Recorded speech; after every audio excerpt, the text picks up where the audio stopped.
Fahameraba-tsika tsirairay avy-indray eto tsy tia lakamisy maraina fa telo ny volana jolay ity misaotra an'Andriamanitra isika fa mbola nomenany izao maraim-baovao izay indray ary irinana izany hitombo sy hampitombo antsika mpinoana sy ahafahantsika matoky azy mandrakariva.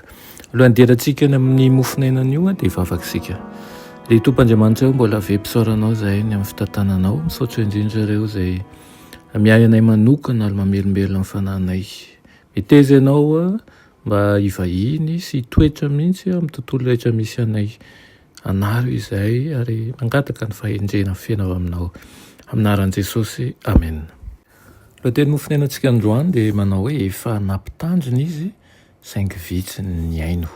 Ilaina amin'izay fanitoko voalohany 1:12 manao hoe ary amin'izany andro izany dia hotsiloviko amin'ny jiro Jerosalema ka hovaliako ny olona izay efa lefy ao amin'ny faikany dia izay manao anakampo hoe sady tsy hanao soa Jehova no tsy hanao ratsy. Amen. Efa manakaiky ny farany tokoa manko isika. Naseho ahy fa efa miatra amin'ny tany ny famaizan'Andriamanitra. Efa nomeny tompo antsika ny fampitandremana mikasika an'ireo toe-javatra izay efa miseho hoe Madamo Haity. Mamirapiratra avy eo amin'ny teniny tokoa manko ny fahazavana kanefa aizina ny mandraikitra ny tany ary Espito no manarina ny olona. Tesalonianina voalohany 5 manao hoe raha misy olona manao hoe miadana sy mandro fahizay dia anjo azy tampoka ny fandringanana ka tsy ho afa mandositra mihitsy izy.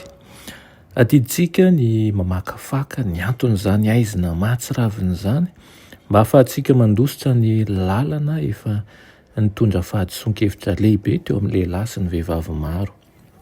Efa nomen'Andriamanitra n'izao tontolo izao ny tombontsoa hianarany sy hankatoavana ny setrapony. Efa nomeny azy tao amin'ny teniny ny fahazavan'ny fahamarinana. Efa nandefa fampitandremana sy torohevitra ary fananarana izy saingy vitsy ihany ny hankatony teniny. Tahaka ny firenena Jiosy ny ankamaroany na dia ireo nilaza azy ho kristianina aza dia irehareny amin'ny fananany tombontsoa ambony nefa tsy mamerina amin'Andriamanitra n'izay tokony ho azy avy amin'izany fitahiana lehibe izany akory izy. Amin'ny famondram-po tsy misy fetra no andefasana afatra farany ho an'izao tontolo izao dia ny fanambarana fa efa ambaravarana tokoa Kristy ary misarika ny saintsika eo amin'ilay lalana izay mandehany ary ihany koa ireo lalàna izay nodikaitsika. Saingy tahaka ny nandavan'ireo mponina talohan'ny safodrano fampitandremana izay nolazain'i Noa dia ho tahaka an'izany ihany koa no andavan'ireo tia fahafinaretana amin'izao tontolo izao indrindra amin'izao andro izao ny afatr'ireo mpanompo mahatokan'Andriamanitra.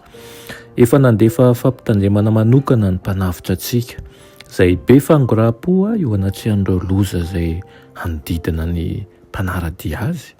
Hoy izy manao hoe ary mitandrema fandrao ny fonareo ho vesaran'ny vokatry ny fisotrotoaka sy ny fahamamona ary ny fiahian'izao fiainana izao ka ho avy tampoka aminareo tahaka ny fandrika izany andro izany.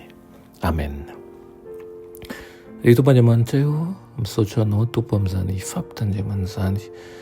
Ampio izahay mba hiala tokoa amin'ny fiankinan-dony amin'izao fiainana izao satria efa nametraka ny fiainanay iray manontolo izay eo am-pelantananao dia aoka ianao no tokonay ary anaraka ny torohevitra avy aminao izay foazy ny fomam-panahinay, foazy ireo izay mbola matory ary esoa izay hiala ihany koa anatin'ny fahalainana ka hitsinjo fa efa akaiky tokoa ny fiverenana any amin'ny rahaony lanitra. Aminaran'i Jesosy, amen.